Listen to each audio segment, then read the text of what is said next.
to Games Montreal. You guys actually did it. We give props to you guys. You guys made a fun Batman game. You destroyed Marvel's Avengers, and I haven't even played co-op yet. Let's get into it. Another thing to keep in mind. At the time of recording, I've played for 4.5 to 5 hours. And here's the point of the story I'm at. I am not that far into it yet.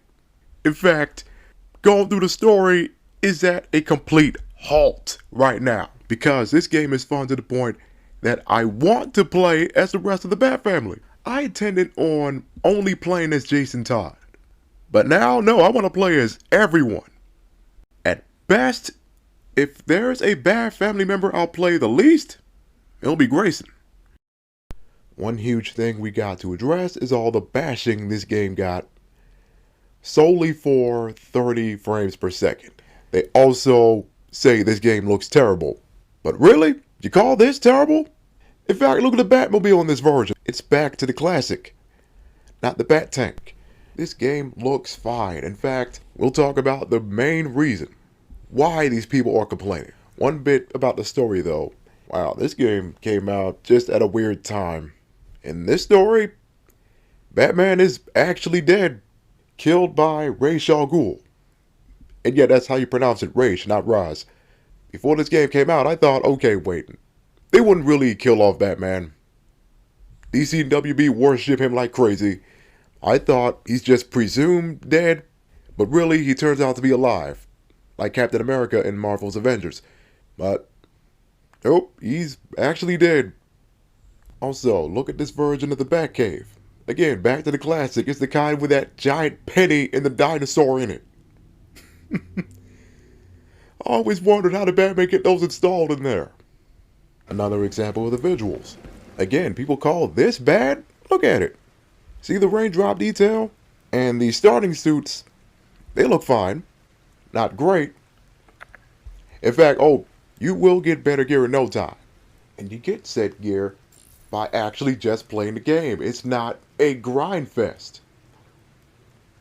And now let's talk about the complaints. Over on Metacritic, the user scores are ridiculous, solely because the game runs at 30 FPS instead of 60. One of these comments even compares this to God of War 5.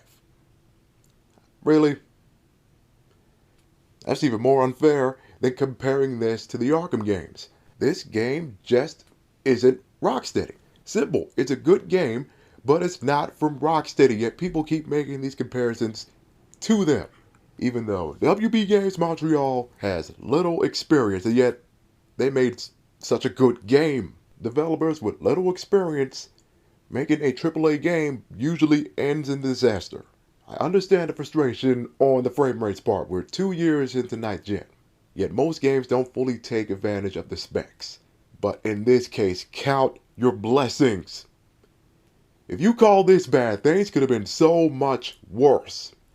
We could have gotten this, or we could have gotten that. Or we could have gotten this, or we could have gotten that. Speaking of,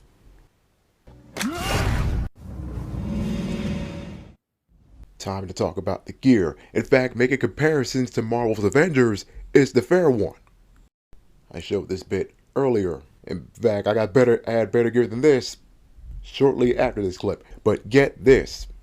First of all, the resources are shared between all 4 characters.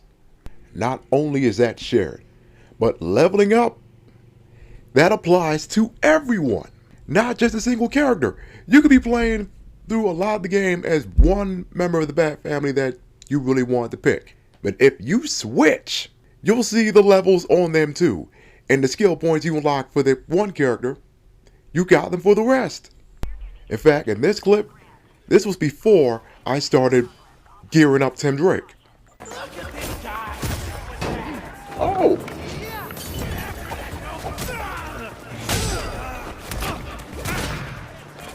Just poor planning on your part.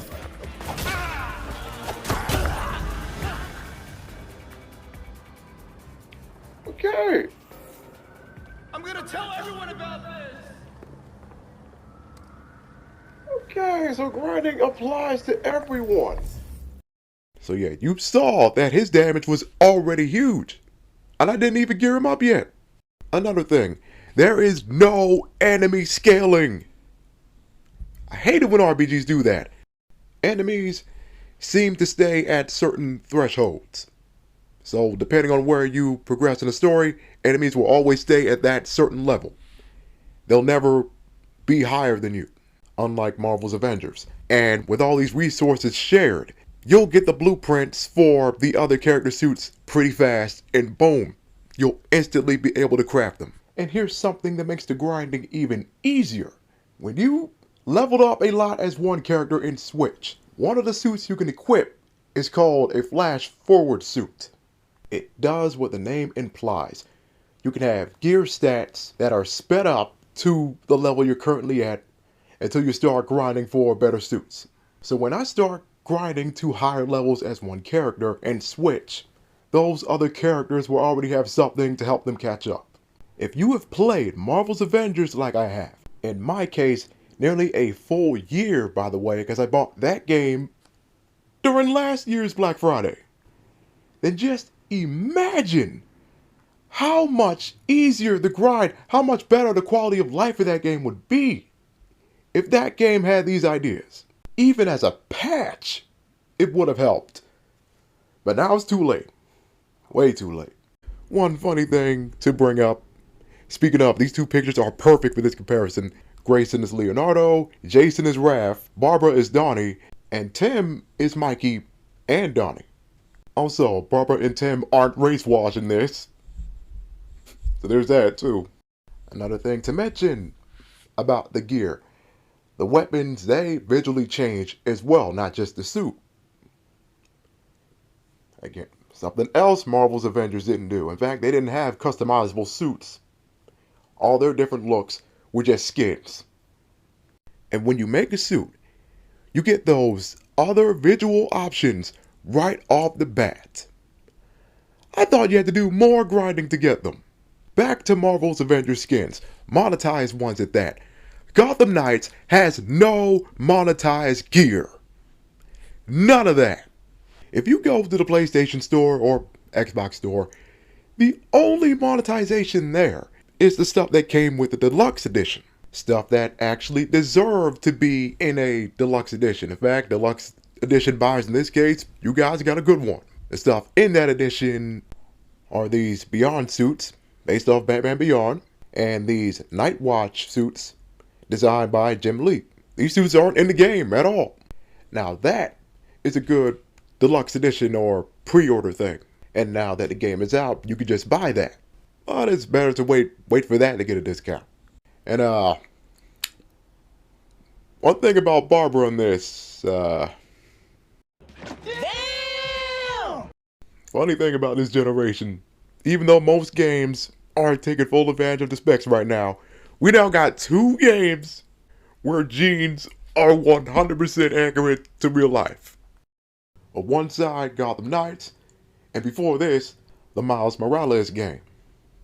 Now, all this talk about shared resources, there's one thing that doesn't apply to everyone, and that is knighthood, which is where everyone's cool traversal is. But because of stats being shared, you can get that done quickly. They all have the same requirement. Stop 10 premeditated crimes, beat 3 mini-bosses, and also do the time strike tutorial. And speaking of tutorial, I heard complaints about that being long, and I don't see it.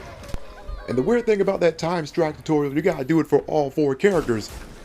But the funny thing is, I completed the whole thing with Jason.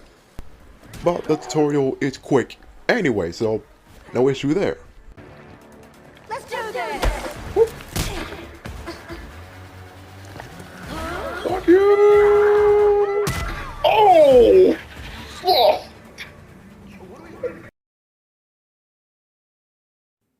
So, at this point in the video, there is one huge comparison between Gotham Knights and Marvel's Avengers to make. So, have a look at Kate Bishop's teleportation.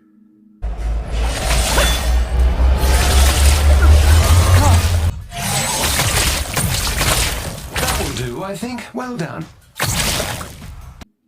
All right, you see that? Now look at Tim Drake's. Let's see how this. Satellite, do your thing.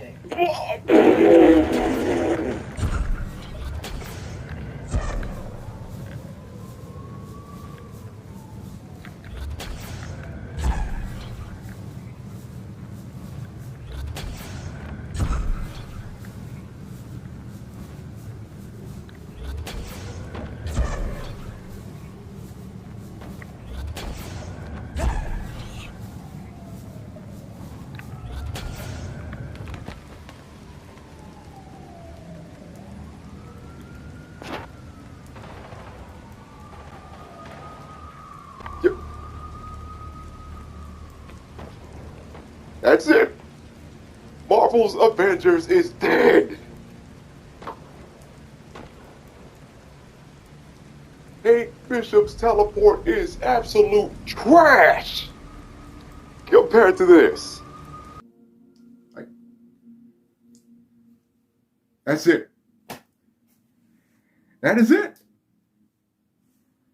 What can Marvel's Avengers do now? Bucky is supposed to come out, but screw that. Just that and their crappy raids, they don't hold a candle to Gotham Knights. Another complaint I've heard is stiff combat.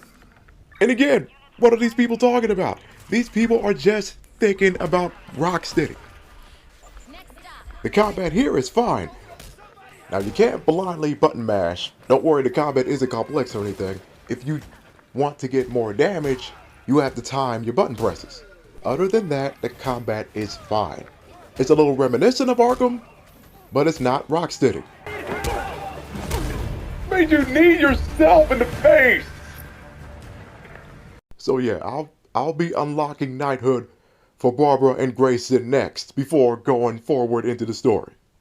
Plus, I'll get another level up out of it. And unlike Marvel's Avengers, it is actually fun to punch and kick enemies in this game. And this game has no choice but to do that, because these are all grounded characters, the Bat Family. And it's fun to play the game solo, unlike in Marvel's Avengers where it's boring to play with AI teammates, because that game was designed solely for 4-player co-op. Heck, I haven't even used any XP farming tricks yet. And at the time of this recording, I know they're not patched, so they still work. I almost forgot to talk about driving. Driving around in the Batcycle, that's fine too. All you complainers that have Rocksteady on the mind, save your comparisons for their next game, which is... I probably can't say that word here, so... Save your comparisons for the Task Force X game. Now, I originally was going to get this game before Kevin Conroy's passing, and I was waiting for a sale. I still avoided the $70 price point, so it's a win-win. In fact, the initial price is the only legit complaint. But here's my point. By the time I bought the game, this news came out. A leak of freaking Starro being a raid boss. Yeah, the giant alien starfish in a Batman game. In fact, 4-player co-op is coming out by the end of this month. And I'd rather have it that way, not have it at day one, and most likely not work. This game absolutely destroys Marvel's Avengers. It deserves a 7. Shoot, I'd give it an 8. Because the developers came a long way since Arkham Origins. There is a lot of potential for this game. They got a good foundation.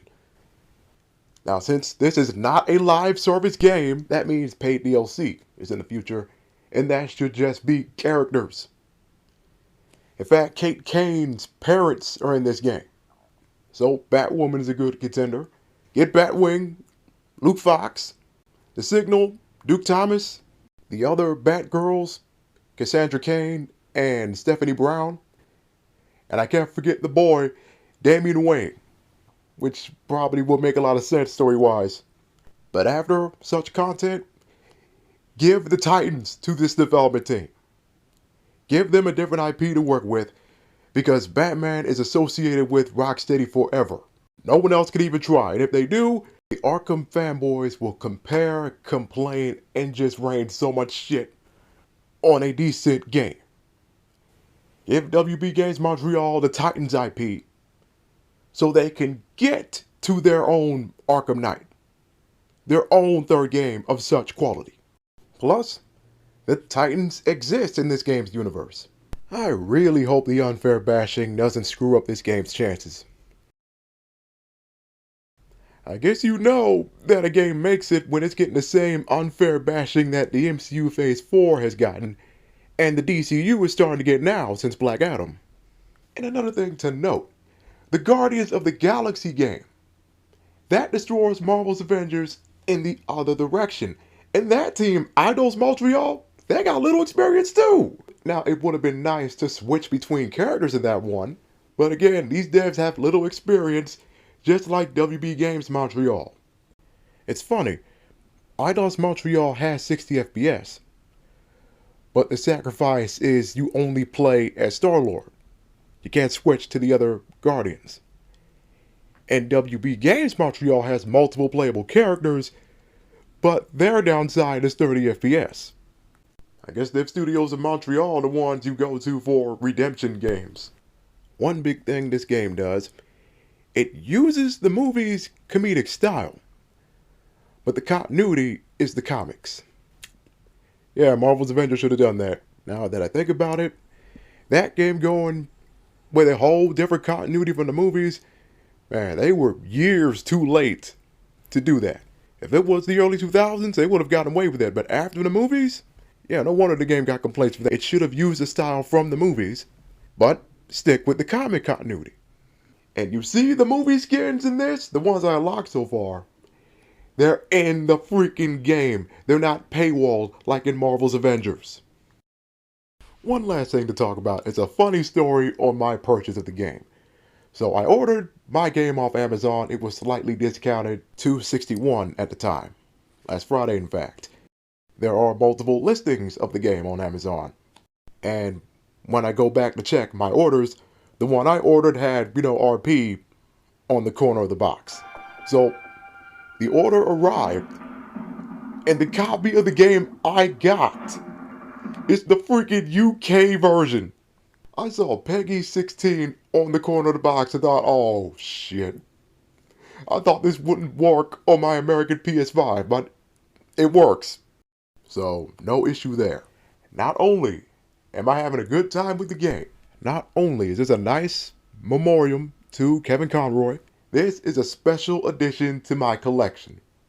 Because this is the only game I own that's from a different region.